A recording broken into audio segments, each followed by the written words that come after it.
Hello，大家好，歡迎嚟到我頻道。中意我影片嘅朋友記得訂閱我頻道。今日嘅日期係1月7號。咁相信大家早前都睇到新聞啦。委內瑞拉1月3號就俾美國突襲，美國總統特朗普就更加表示美軍已經擒獲委內瑞拉嘅總統馬杜羅。即刻就傳出仲話要管理委內瑞拉等等啊。咁點樣管理呢？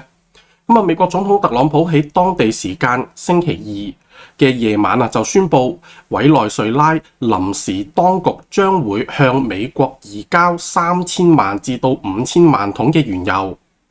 特朗普仲強調呢一桶嘅原油會按照市場價格出售，而所得嘅資金將會由佢本人親自掌控㗎，以確保呢啲錢係用於造福委內瑞拉以及美國人民咁話㗎。大家又覺得呢一筆錢最終又會流向去邊一度呢？反正就係經特朗普手嘅。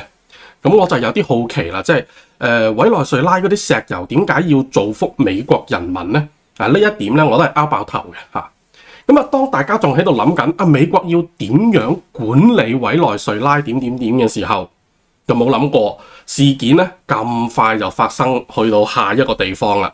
下一個地方有人就吹會唔會係台灣點嚇？但係你冇諗到侵瞬間就瞄準緊另一個地方啦。今日就多間媒體都有報道啦。就美國總統特朗普日前就再度表達希望取得格陵蘭㗎。白宮仲指出，特朗普正在考慮從丹麥手中獲得格陵蘭嘅多種方案。動用美軍始終係一個選項咁話。白宮嘅新聞秘書喺當地時間星期二就話，特朗普總統已經多次明確表示，獲取格陵蘭係美國嘅國家安全優先事項之一。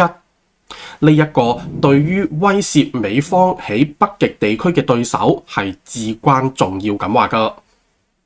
佢仲強調，總統同團隊正在討論實現呢一個重要外交政策目標嘅多種選項。當然，作為三軍統帥，動用美國軍隊始終係佢可以考慮嘅選項之一㗎。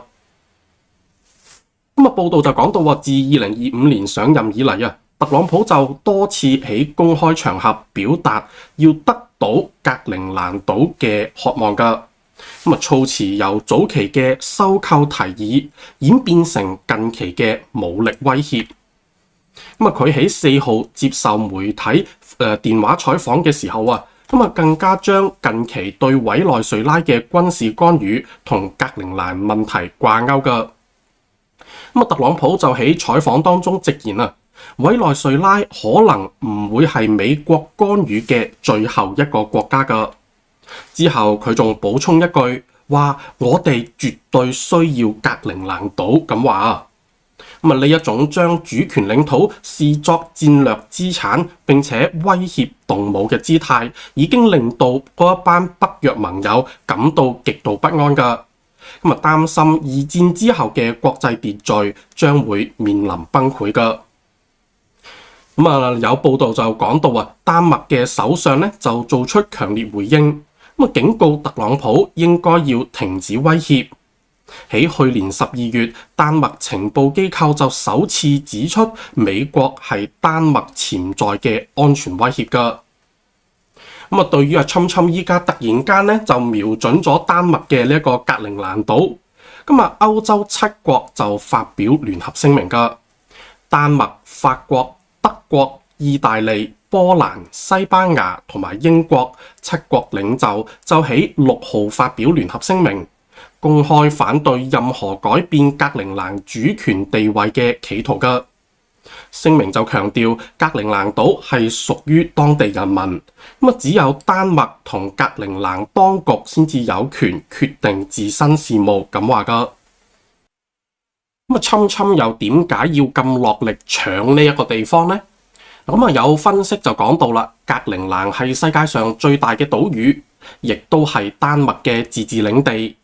佢地處於北冰洋同大西洋之間。第大部分嘅區域都係喺北極圈入邊。咁啊，隨着氣候變化加速，冰山融化，開闢新嘅貿易航道，並且釋放新嘅自然資源，例如稀土等等呢一啲關鍵礦產同油氣資源。呢個區域嘅重要性日益顯著。咁啊，為此俄羅斯同中國都向呢個區域投入更多嘅資源，同美國以及北約盟國爭奪控制權㗎。嗱，咁啊，除咗一啲貿易啊資源之外咧，仲有軍事㗎。咁啊，此外啊，呢個格陵蘭島戰略位置優越，係美國彈道導彈防禦系統嘅關鍵部署地點。同時，佢亦都係位於俄羅斯同美國之間導彈發射嘅最短路徑之上。呢個島已經係美國最北端嘅空軍基地，同埋用嚟探測導彈威脅以及監測太空嘅雷達站所在地㗎。咁啊，其實呢個格陵蘭島事件咧，都凸顯到兩樣嘢㗎。嗱，咁啊，第一件事咧就係大家要知道，美國係已經喺格陵蘭島嗰度咧係有軍事基地㗎啦。嗱，報道都講啊，咩空軍基地嗰啲嘢係咪？咁你即係話其實嗰個丹麥啊都係你盟友嚟㗎嘛？啊，咁你要喺呢一度要用嘅，咁啊直頭喺度 set 個軍事基地，佢都俾你㗎喎。但係美國依家個意思就係，嗱，盟友我都信唔過嘅，啊，我依家 exactly 就係要搶埋成塊地。係咁樣嘅意思啊！佢係信唔過盟友，咁點解呢？係咪佢會擔心盟友會食咗美國呢？其實就唔係嘅，因為冇呢個能力，而係其實美國係真係會食咗啲盟友嘅。咁我相信其實佢都計到條數。咁到時美國光明正大食咗自己啲盟友，咁然之後嗰啲盟友咪會作反咯。咁到時可能唔聽話咯喎，係嘛？啊，咁所以咧，你會發覺，其實美國依家咪真係食緊自己啲盟友咯。我唔係話食少少咩利益啊、石油啊、咩幾多銀紙啊呢啲問題，我食埋你塊地啊，係嘛？係咁樣食㗎。咁啊，另一樣嘢啦，即係題外話講下笑咁講啦，即係大家可以講下啊，你又覺得即係若果真係要動用美軍嘅啊，要去取得呢個格陵蘭島，咁係點樣動用法咧？嗱，咁丹麥咧就需唔需要美國射核彈咧？即係應該唔需要嘅，係咪先？定抑或者消滅全部丹麥軍隊啊？我估計又唔需要嘅，係咪先？咁啊，最後會唔會又係一瞬間可能個零兩個鐘，突然間嗰個佢哋嗰邊咧，丹麥就首相咁啊，可能首相側邊嗰啲人咧，唔知突然間就將首相抬咗出去咁樣，就類似委內瑞拉咁樣，係嘛？咁啊，大家又覺得會係邊一個手法咧？係嘛？嗱，咁啊，另一方面啦，對於呢一個事件咧，咁啊，新華社就報導啊，歐盟委員會發言人咁啊，喺1月5號喺布魯塞爾嘅例行記者會上，就着美國再度威脅索要格陵蘭島，以及美國突襲委內瑞拉，分別作出回應。其截然不同嘅表態展現出佢哋雙標嘅立場㗎。咁啊，喺回答格陵蘭島主權問題嘅時候，咁啊呢個發言人就話歐盟將會繼續維護國家主權等等、領土完整、邊界不可侵犯以及聯合國憲章原則，堅定捍衛普遍適用嘅國際準則。